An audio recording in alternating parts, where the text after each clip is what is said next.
Kamala Harris and Democrats are trying to tell us that none of this is happening. They're trying to tell us that we're wrong for the things that we can see with our own two eyes and that we're all feeling.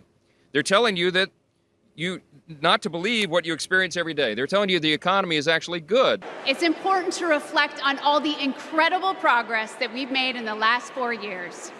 The Biden-Harris administration laid the groundwork for a stronger, more resilient nation. And I've been getting a lot of feedback on it. And some people are saying, hey, I'm actually better off under Biden than Trump. I don't agree with your premise. Okay, and you think there's more hope voting for the same people that are in office right now to fix the country?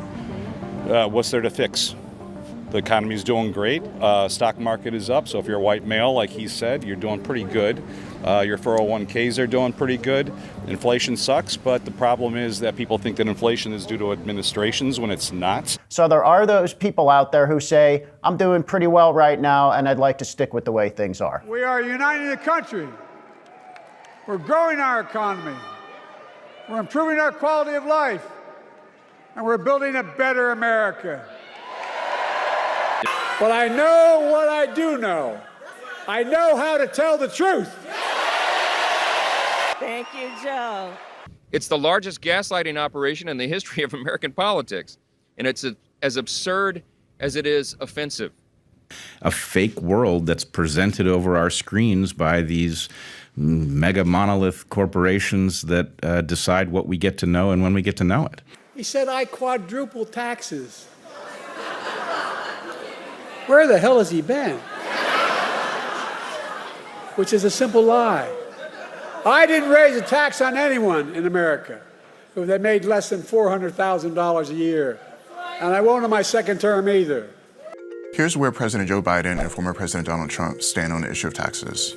Biden's tax plans have been focused on delivering relief for middle-class taxpayers, whereas former President Donald Trump's plans have been more focused on higher-income earners. She wants to reverse those cuts and give up to $6,000 a year in tax credits to working and middle-class Americans instead. We passed the largest tax cuts in the history of our country. The Democrats want to raise your taxes. Tell me about that.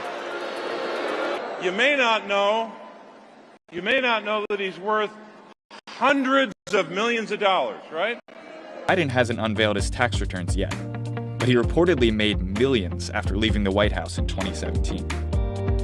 The fact remains, Harris is still technically a millionaire, and we'll see if that affects her image as a champion for the working class as the 2020 election season unfolds. According to Forbes magazine, between 2005 and 2016, the couple earned an impressive $20.5 million.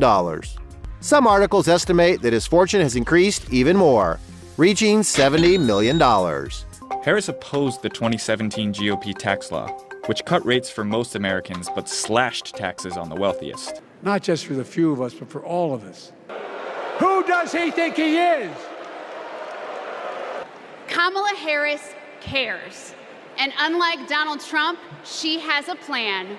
Not just for the next 4 or 8 years, but for generations to come. Meanwhile, the scarring effects of inflation may be leaving Americans nostalgic for the former president's economy. Let's bring in Yahoo Finance's Rick Newman to discuss more. Rick. Hey, Kiko. I've been getting lots of anecdotal feedback from people writing in and contacting me on social saying, come on, the economy did better under Trump than under Biden. This is showing up in polls. Voters definitely say they trust Trump more than Biden on the economy. So I just went into the data to figure out, well, is that true or not? And looked at inflation, which of course is the biggest thing that's on people's mind. And yeah, it is true. So under Biden so far, we've had 3 years under Biden. So we compared Biden's first 3 years with Trump's first 3 years. Total inflation under Biden under 3 years is around 17%. Under Trump, it was only 6%. Earnings under Biden are up by more than they were under Trump, but they're actually not up by as much as inflation. So people are falling behind in terms of the purchasing power of their paycheck. And under Trump, earnings were up by a little bit more than inflation. And if you get into different categories, I've been tracking 26 key categories since 2001 and seeing how inflation is going there. The things that matter most to people, groceries, rent, transportation, yes, they're up by more under Biden than under Trump. There is a little bit of a surprise. Historic economic growth. Inflation has dropped from 9% to 3% and is still going down. I know we have more to do to get prices down. We have to take on corporate greed. They're making twice the profit they were before the pandemic. Make the tax code fair. And this year, who will you be voting for? Voting for Harris and Wells. Overall, let's go, Brandon. I mean, I guess the story is the improvement, right? That at least the White House wants to sell. If you think about inflation, where it was a year ago, how it's come down, how the job market has been resilient, how do they tie that directly to the White House when voters are so skeptical and really down on the economy despite the data we've gotten? Economists, policymakers, voters, and politicians all forgot how scarring inflation really can be. I mean, we have not had serious inflation since the early 1980s, and it's almost like it just stopped being a thing. So we are now learning that the big problem that people are expressing is even they do realize that the rate of inflation is coming down. So when the rate comes down, that means we still have inflation. Prices just going up at a much lower rate than they used to. The problem, as many consumers are 100% aware, is a lot of the things that went up in price are still there. They have not dropped back to where they were before we had this bout of inflation. A few things are, we're seeing like used car prices are now starting to come back down, but food prices are not coming back down. They went up and they're staying there. So that's what people see. And that is a direct pocketbook issue. So on the economy, and that is job growth has been terrific. Workers are getting raises. We've had GDP growth. I mean, the economy's growing. Those things are all going well. But we now know that doesn't matter that much when people feel that the purchasing power of their paycheck is being eroded. So, are the Democrats beginning to turn on energy, shift their position because it's an election year? I believe during election years, everybody flip-flops. And I do business in Pennsylvania. Pennsylvania is a great state. And there's fracking is going on in Pennsylvania. The people on the Pennsylvania side of the border with New York State are driving Cadillacs. The people on the New York State side of the border are driving 55 Chevys.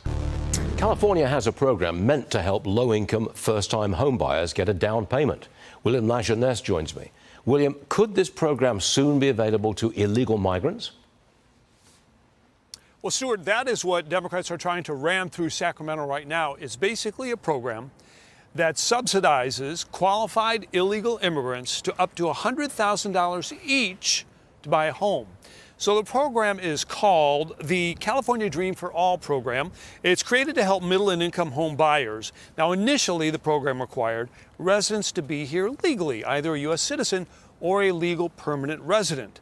But last week, Assembly Democrats overrode Republican opposition, changing that eligibility to say this: an applicant who meets the requirements for a loan under the Home Purchase Assistance Program shall not be disqualified by the agency based solely on the applicant's immigration status.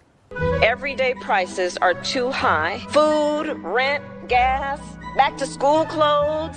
That is called Bidenomics. A loaf of bread costs 50% more today. Ground beef is up almost 50%. There's not much left at the end of the month. Bidenomics is working. The price of housing has gone up. It feels so hard to just be able to get ahead. And we are very proud of Bidenomics.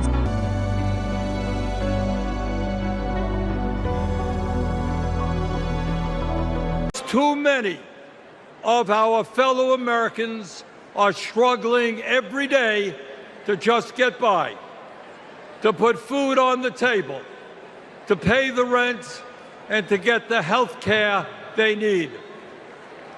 Brothers and sisters, bottom line, we need an economy that works for all of us, not just the billionaire class. Fellow Americans, when 60% of our people live paycheck to paycheck, the top 1% have never, ever had it so good. And these oligarchs tell us we shouldn't tax the rich. The oligarchs tell us We shouldn't take on price gouging.